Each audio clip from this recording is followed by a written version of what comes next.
넷플릭스에서 제작한 오징어 게임이라는 드라마가 세계적인 이슈가 되고 있습니다.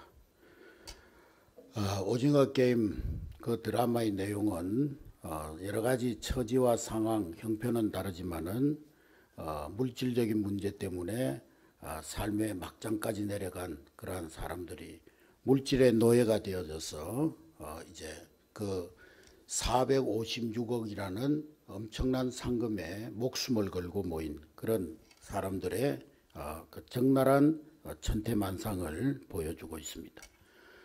게임에서 살아난 단 한 사람, 단 한 사람만이 456억이라는 엄청난 상금을 받게 됩니다. 어쩌면 오늘 우리 현대인들이 생명을 담보로 하고 돈 벌기에 혈안이 되어 있는지도 모릅니다.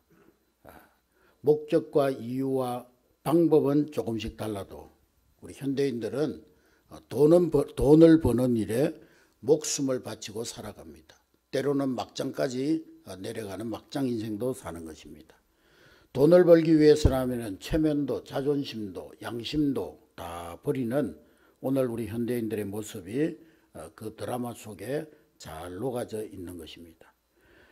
세계 어디를 보아도 이 건강한 인격, 건강한 상식이 통하는 세상 같지가 않습니다. 그래서 혹자는 이 시대를 일컬어서 막장 시대라 그렇게 말을 하고 있습니다. 오늘 본문 3장에 보면은 성전 미문에서 일어난 기적을 기록하고 있는데, 예루살렘으로 들어가는 그 문이 한 10개 정도, 10개 남짓 문이 있는데, 그 가운데 가장 아름답게 장식되어 있는 은과 금으로 장식되어져 있는 문이 있는데, 화려한 문이 있는데, 그것이 바로 아름다운 문, 한자로 말하면 미문이라는 그러한 문입니다. 사람들이 그 문으로 들어가다가 보면은 황금이 주렁주렁 달려 있고 또 은으로 아름답게 화려하게 장식한 그러한 문이 거기에 있습니다. 베드로가 은과 금은 내게 없으니 그렇게 말한 것은 바로 거기에 장식되어져 있는 은과 금을 보면서 얘기했을 것입니다. 베드로가 은과 금은 내게 없다고 말했을 때에 거기에 있던 사람들이 아마 그 미문에 장식되어져 있는 금과 은을 보면서 베드로의 이야기를 들었을 것입니다. 그 문은 동쪽에서 들어와서 이방인의 뜰을 지나서 여인들의 뜰로 들어가는 그런 문이었습니다. 수많은 죄인들이 그 문을 통하여 들어와서 하나님 앞에 제사를 드리고 제사함을 경험하고, 버림받았다고 생각했던 이방인들이 그 문으로 들어와서 하나님을 만나는 경험을 하고, 버림받았다고 생각했던 수많은 여인들이 그 문을 통해서 하나님의 은혜와 사랑을 경험하고 구원받는 그런 경험을 했던 문이 바로 미문, 아름다운 문이었던 것입니다. 그런데 아이러니컬하게도 그 아름다운 문 앞에 별로 아름답지 못한 풍경 하나가 있었습니다. 평생을 걷지 못하고 살아온 안전뱅이 하나가 거기에 멍석을 깔고 자리에 앉아 있었던 것입니다. 이 안전뱅이는 이미 태어날 때부터 안전뱅이로 태어났던 사람입니다. 인생 중간에 살다가 사고가 났다든지 아니면 어떠한 질병으로 인해서 안전뱅이가 된 것이 아니라 태어나면서부터 걷지 못하는 사람이었습니다. 사도행전 4장 22절에 보면은 그의 나이 40, 이 많은 세월을 걷지 못하고 살아왔다는 것은 앞으로도 그럴 희망, 앞으로 그 안전뱅이가 치유받아서 그럴 수 있는 희망이 전혀 없다는 얘기고, 나을 것이라는 기대조차 포기하고 살아온 지 벌써 오래전의 일입니다. 거기에다가 안전뱅이다 보니까 어떤 직업도 갖지 못하고 벌이가 없다 보니까 거지로 살았습니다. 다른 사람들에게 빌어먹고 사는 그런 사람이었습니다. 다른 사람들이, 친구들이, 가족들이 자기를 메고 와서 그 성전 미문에 데려줘야 몇 푼 돈이라도 동양할 수 있는 그런 사람이었습니다. 아마 성전은 많은 사람들이 들어가고 나가는 곳이니까 거지들이 동양하기가 좋은 그런 자리가 되었던 것 같습니다. 성전 문 앞에 자리를 깔고 수십 년 동안 거기에서 동양을 하고 있었지만은, 그러나 그는 성전 안에 한 번도 들어가 본 적이 없는 사람입니다. 성전 안에서 어떤 예배가 이루어지는지, 어떠한 멋진 일들이 일어나고 있는지, 어떠한 하나님의 놀라운 기적이 일어나고 있는지 관심이 없습니다. 그저 오고 가는 사람들한테 손 벌리고 나 좀 도와달라고, 나 좀 오늘 먹을 양식 좀 달라고, 거기에 관심이 있지. 당시에 어떤 사람들은 평생에 한 번 이 예루살렘 성전을 찾아오기 위해서 평생을 돈을 모으고 돈을 모아서 성지 순례를 했다고 합니다. 그러나 이 거지는 매일 성전에 찾아올 수 있는 사람이었지만은, 그러나 예배자들이 던져주는 돈 몇 푼 외에는 전혀 관심이 없는 그런 사람이었습니다. 그런 점에서 걷지 못하는 이 안전뱅이는 대단히 상징적인 인물입니다. 오늘도 우리 예배 자리에 나오긴 왔지만은, 성전 앞에까지 오기는 왔지만은, 몸은 여기에 앉아 있지만은 마음과 생각과 애정과 열정이, 관심이 엉뚱한 데 계신 분이 계십니까? 그렇다고 하면은 그 사람 역시 성전 문 앞에 앉은 안전뱅이인 것입니다. 제대로 된 예배를 한 번 드림으로써, 평생에 제대로 된 예배를 드림으로써 평생의 소원을 이룬 사람들이 있습니다. 제대로 된 예배, 하나님 앞에 마음과 뜻과 정성을 다하여 드린 제대로 된 한 번의 예배를 통해서 영생 구원의 문제를 해결한 사람들이 있습니다. 제대로 예배 한 번 드리다가 인생의 목표와 꿈이 달라진 사람들이 있습니다. 예배 시간에 제대로 한 번 예배 드리다가 온갖 상처와 문제를 치료받은 그런 사람들도 있습니다. 그러나 그냥 습관적으로, 형식적으로 그저 생을 체념한 채 몸만 앉아있다가 돌아가는 그런 사람이 있다면 그 사람이 바로 성전 미문에 앉아있는 안전뱅이 신앙인 것입니다. 사랑하는 우리 한내교회 성도 여러분, 모두가 다 성전 안으로 들어가는 여러분 될 수 있기를 주의 이름으로 축복합니다. 하나님의 은혜의 중심 자리로, 우리 교회 공동체의 중심 자리로 들어오는 여러분 될 수 있기를 주의 이름으로 축복합니다. 여러분, 인생 살다가 어쩌다가 몸이 병들 수는 있어요. 그러나 마음까지 병들면 안 되는 거예요. 몸은 안전뱅이로 일어서지 못할 때가 있습니다. 몸은 장애가 있을 수 있어요. 그러나 마음은 건강하게 뛰고 하늘을 날 수 있는 사람, 그가 바로 건강한 신앙인인 것입니다. 여러분, 경제적으로 좀 어려워졌다고 영혼까지 위축되어 살려고 하지 마시기 바랍니다. 사업이 한두 번 막히고 실패하고 어렵다고 인격 파탄자, 신앙의 실패자가 되어서는 안 되는 것입니다. 몸은 좀 불편해도 마음은 건강하고, 세상 일에는 실패했지만 신앙생활에는 성공하고, 돈은 잃었지만은 하나님을 새롭게 만나고 신앙을 되찾는 여러분 될 수 있기를 주의 이름으로 축복합니다. 환경은 불편해도 영혼에 무한한 자유가 있는 그 사람이 믿음의 사람이요, 적어도 신앙인은 그렇게 살아가는 사람인 것입니다. 나는 인생의 실패자다, 나는 교회생활, 신앙생활의 실패자다, 그런 얼굴로 살아가지 않기를 주의 이름으로 축복합니다. 초대교회는 오늘 걷지 못하는 안전뱅이를 어떻게 도와주었습니까? 지금 세상은 과거 어느 때보다도 특별히 이 코로나19를 지나면서 우리 교회를 더욱더 신랄하게 비판하고 있습니다. 마땅히 우리 교회가 세상이 하는 비판에 대해서 귀를 기울이고, 그리고 교회가 대사회적인 책임을 감당하려고 애를 써야 합니다. 그러나 그러한 비판들 중에는 교회를 미워하는 세상의 생리 때문에 언제나 예전부터 있어 왔던 그런 비판도 있음을 기억해야 합니다. 다만 비판이 급속하게 영향을 미칠 수 있는 이 미스미디어와 인터넷이라는 도구가 있는 그런 시대에 우리가 살고 있기 때문에 교회를 향한 비판이 이렇게 너무도 과거와는 다르게 아주 거세게 또 아주 조직적으로 우리에게 다가오고 있습니다. 세상은 언제나 교회를 미워했고 비판적이면서도 또 교회에 대한 무리에 가까운 기대를 가지고 있습니다. 이것은 마치 누군가 나에게 대해서 큰 도움을 기대하고 있다가 나의 여러 가지 한계, 제한 때문에 도움을 주지 못할 때 그들이 우리에게 실망을 하게 되고 우리를 향하여서 비판하는 것과 마찬가지 이치인 것입니다. 여러분, 왜 세상은 교회에 대해서 모순된 감정으로 비판을 하는 것입니까? 아마 세상 어디에도 교회만큼 기대를 걸 만한 곳이 없기 때문일 것입니다. 그래서 교회는 언제나 늘 세상에 희망을 주는 공동체가 되어야 되고, 세상의 모든 기관이 다 썩어도 교회는 희망의 마지막 보루가 되어야 될 이유가 바로 여기에 있는 줄로 믿습니다. 요즘 우리 사회가 교회를 비판하니까 교회가 세상을 향해 해야 될 유일한 책임이 무슨 사회 봉사인 것처럼 말하고 또 그 일에만 관심을 가지고 갖는 사람들이 있습니다. 물론 우리는 이웃 사랑에 대한 명령을 따라서 물질에 어떻게 도울 수 있을까 깊이 고민해야 되고, 더더구나 우리 교회는 이 문제에 대해서 관심을 가져야 되는 것이 사실입니다. 그러나 그것이 교회의 본질은 아니라는 겁니다. 그것이 교회의 최우선 순위도 아니라는 것을 우리는 알아야 합니다. 세상의 비판에 너무 마음을 쓰면서 거기에 끌려가다 보면은 결국에는 복음적인 균형 감각을 잃어버릴 수가 있다는 거예요.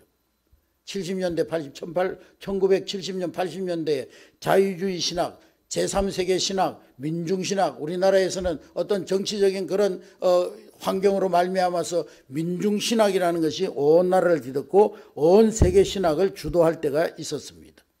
그 신학은 우리가 원초적으로 복음을 전하는 것, 예수, 천국, 불신, 지옥, 이 원초적인 복음을 전하는 것을 우습게 생각하고 예수 믿는 것이 꼭 천당만 가기 위한 것이냐, 그런 원초적인 복음을 비판하면서 교회 성장에 대해서 비판적인 태도를 가지고 있었습니다.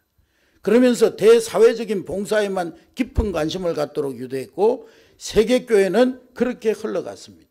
그런가 하면 어떤 정치적인 그런 문제에 교회가 관심을 가지도록 하고, 교회는 어떤 세상 정치에 관여를 해야 된다는 그런 사상들이 이 세계교회에 흘러갔습니다.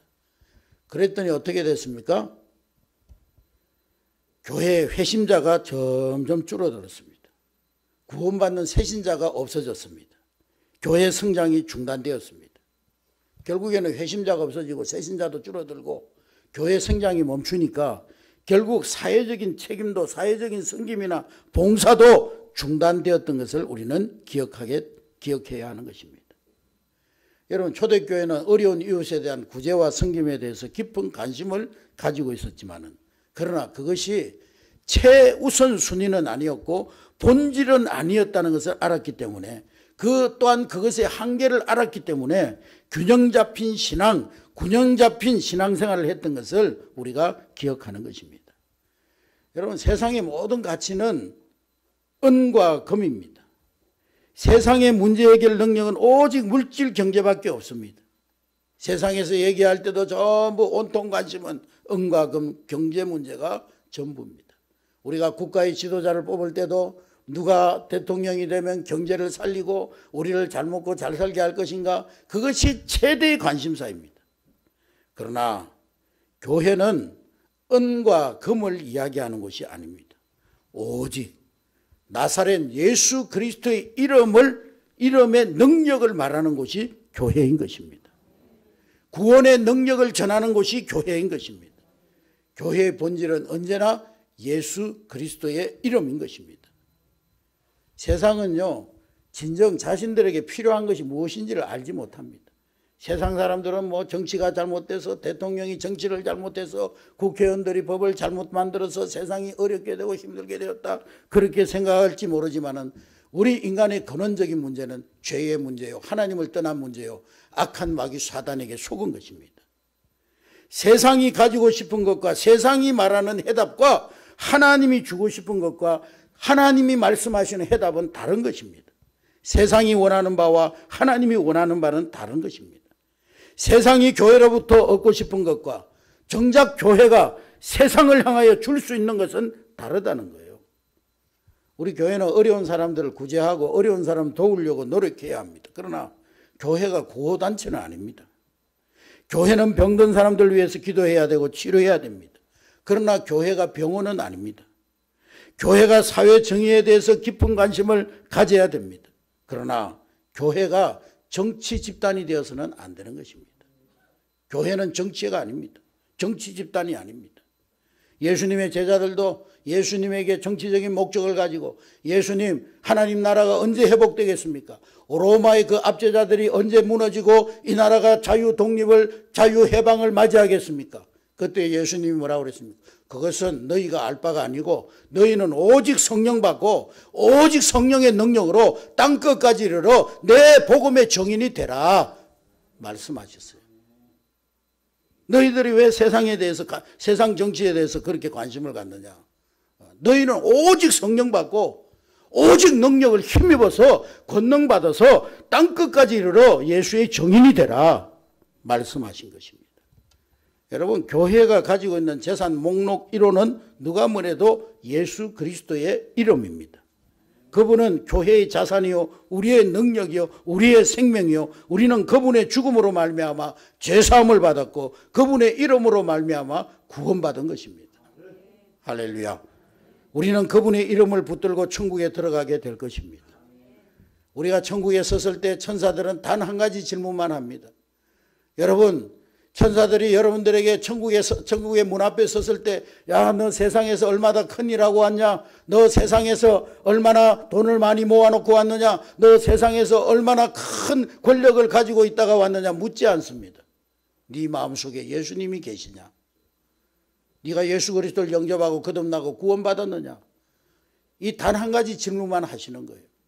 그 질문에 예라고 답할 수 있는 사람만 천국에 들어가게 될 것입니다. 할렐루야. 그분의 가치가 우리의 가치가 되고 그분의 삶의 목적이 우리의 삶의 목적이 되어야 하는 것입니다. 그분의 능력으로 우리는 거듭난 삶을 살아가고 있는 것입니다. 예수 그리스도는 우리 그리스도인들의 가장 보배로운 능력이요 가장 귀한 자산인 것입니다. 그래서 오늘 베드로는 내게 있는 것으로 내게 주노니 곧 나사렛 예수 그리스도의 이름으로 일어나 걸어라. 베드로와 요한에게 가장 소중한 재산은 예수 그리스도의 이름이었습니다. 초대교회 최고의 재산은 예수였습니다. 오늘 우리 한례교회 성도들의 최고의 가장 소중한 재산 예수 그리스도의 이름이 되어지기를 주의 이름으로 축복합니다. 은과 금을 구걸하는 거린의 거지에게 베드로는 은과 금은 내게 없다. 은과 금은 내가 가진 것이 없지만 그러나 나의 가진 것 나사렛 예수 그리스도의 이름으로 일어나 걸어라 말했어요. 예수 그리스도의 이름으로 일어나 걸어라 선포할 때 이 안전뱅이가 일어나는 놀라운 기적의 역사가 일어난 줄로 믿습니다. 예수 이름 앞에 나사렛을 붙여서 나사렛 예수 그리스도의 이름이라고 그랬는데 이 말은 신구약 성경에 딱 2번 나오는 말씀입니다. 사도행전 3장 6절 오늘 이 본문 말씀과 그리고 사도행전 4장 10절에 나사렛 예수라는 이름이 나옵니다. 그럼에도 불구하고 이 나사렛 예수 그리스도는 초대교회 성도들에게 있어서 사도들에게 있어서 대단히 유명한 그런 말이었습니다. 오고 오는 세대에 그리스도인들의 입에서 가장 많이 불렸던 이름 가운데 하나가 바로 나사렛 예수 그리스도였습니다. 한번 따라해서 나사렛 예수 그리스도. 나사렛 예수 그리스도의 이름, 이 이름은 교회를 교회되게 하는 능력입니다. 그리스도인의 힘과 능력이요 재산이요 복음의 내용이 나사렛 예수 그리스도의 이름인 것입니다. 사도행전에 수많은 기적들이 있었는데 초대교회 기적 역사들 가운데 선별적으로 몇 개의 기적만 사도행전에 기록되어 있는데 그 기적들이 너무나 탁월하기 때문에 그 사도행전에 기록된 것이 아니고 그 기적이 가져다 준 결과가 놀라웠기 때문에 그 사도행전에 그 기적들이 기록되어져 있습니다. 사도행전의 기적들의 공통점이 있는데 모든 기적은 나사렛 예수 그리스도의 복음을 전하는 도구로 쓰여졌다는 거예요. 사도행전 9장 32절에 보면 죽은 다비다를 살리는 사건, 그리고 베드로가 갇힌 감옥문이 열린 사건, 바울과 신라가 갇힌 감옥이 열리는 사도행전 16장의 사건, 276명이 타고 있던 배가 파선이 되었는데 그 배에서 구원된 사건, 사도행전 27장. 이 기적들의 공통점이 뭐냐?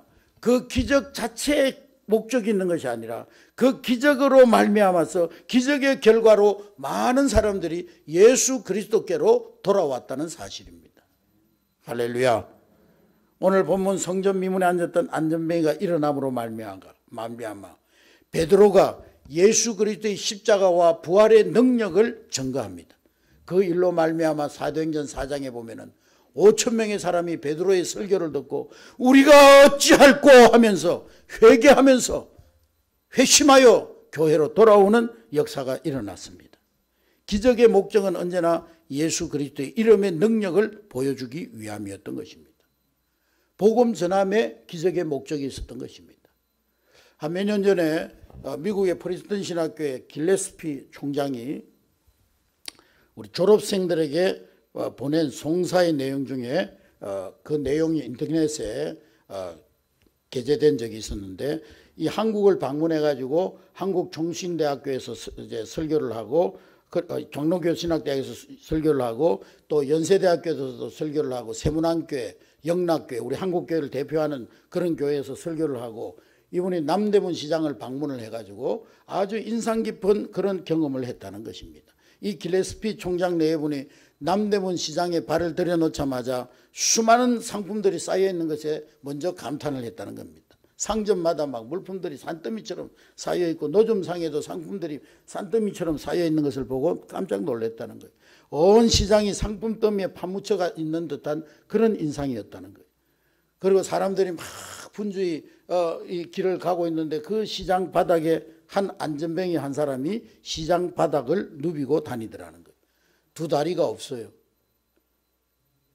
그 앉은 몸 밑은 고무판으로 쌓여져 있고 두 손으로 땅을 짚으면서 몸을 움직이면서 가는데 수건 몇 장, 때타올 몇 장, 또 고무장갑 몇 개, 그걸 손에 들고 팔면서 다니더라는 것입니다.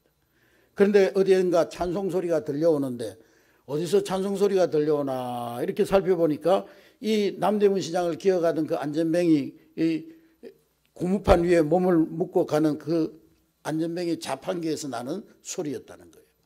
거기에 보니까 고무줄로 똘똘똘똘 묶어가지고 이 카세트 묶어놓은 카세트에서 찬송 소리가 나오는데, 그리고 또 찬송 소리와 함께 간간히 주 예수를 믿으라 그리하면 너와 내 집이 구원을 얻으리라, 그런 복음 전하는 소리가 들려오더라는 거예요.